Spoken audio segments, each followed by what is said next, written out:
Clip number 6، اس میں انشاءاللہ آپ سورہ بقرہ کی آیت نمبر 10 سے 12 کی تلاوت، ترجمہ اور تفسیر صراط الجنان سنیں گے۔ بسم اللہ الرحمن الرحیم۔ ترجمہ: اللہ کے نام سے شروع جو نہایت مہربان رحمت والا ہے۔ فی قلوبہم مرض فزادہم اللہ مرضا ولہم عذاب علیم بما كانوا یکذبون۔ ترجمہ: ان کے دلوں میں بیماری ہے تو اللہ نے ان کی بیماری میں اور اضافہ کر دیا، اور ان کے لیے ان کے جھوٹ بولنے کی وجہ سے دردناک عذاب ہے۔ فی قلوبہم مرض، ان کے دلوں میں بیماری ہے۔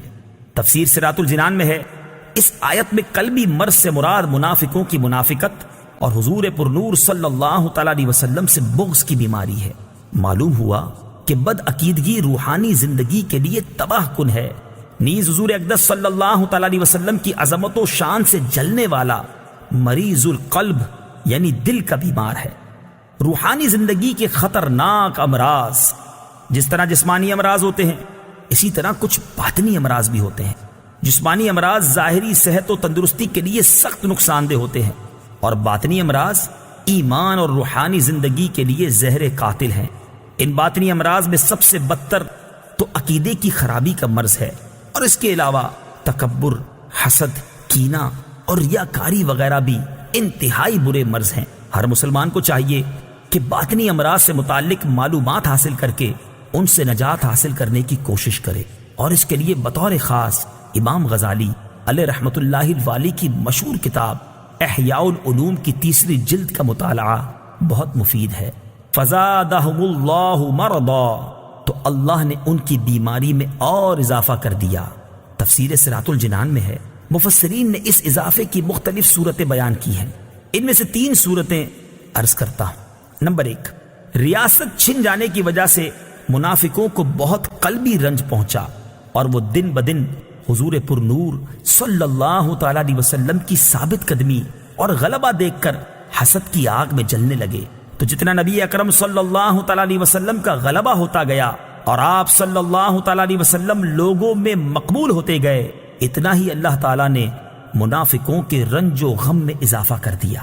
نمبر 2، منافقوں کے دل کفر، بد عقیدگی اور نبی کریم صلی اللہ تعالی علیہ وسلم سے عداوت و دشمنی سے بھرے ہوئے تھے۔ اللہ تعالیٰ نے ان کی ان چیزوں میں اس طرح اضافہ کر دیا کہ ان کے دلوں پر مہر لگا دی تاکہ کوئی واعظ و نصیحت ان پر اثر انداز نہ ہو سکے۔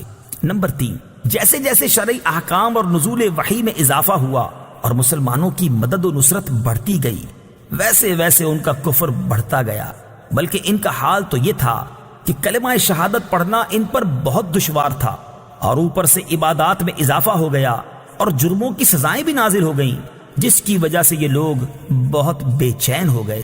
وَلَهُمْ عَذَابٌ عَلِيمٌ بِمَا كَانُوا يَكْذِبُونَ، اور ان کے لیے ان کے جھوٹ بولنے کی وجہ سے دردناک عذاب ہے، یعنی اللہ تعالیٰ اور آخرت پر ایمان لانے کا جھوٹا دعویٰ کرنے کی وجہ سے ان کے لیے جہنم کا دردناک عذاب ہے۔ وَإِذَا قِيلَ لَهُمْ لَا تُفْسِدُوا فِي الْأَرْضِ قَالُوا إِنَّمَا نَحْنُ مُصْلِحُونَ أَلَا إِنَّهُمْ هُمُ الْمُفْسِدُونَ وَلَكِنْ لَا يَشْعُرُونَ۔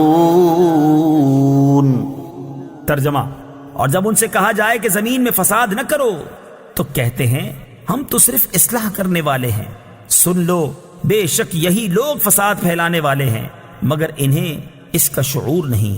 لا تفسدوا فی الارض، زمین میں فساد نہ پھیلاؤ۔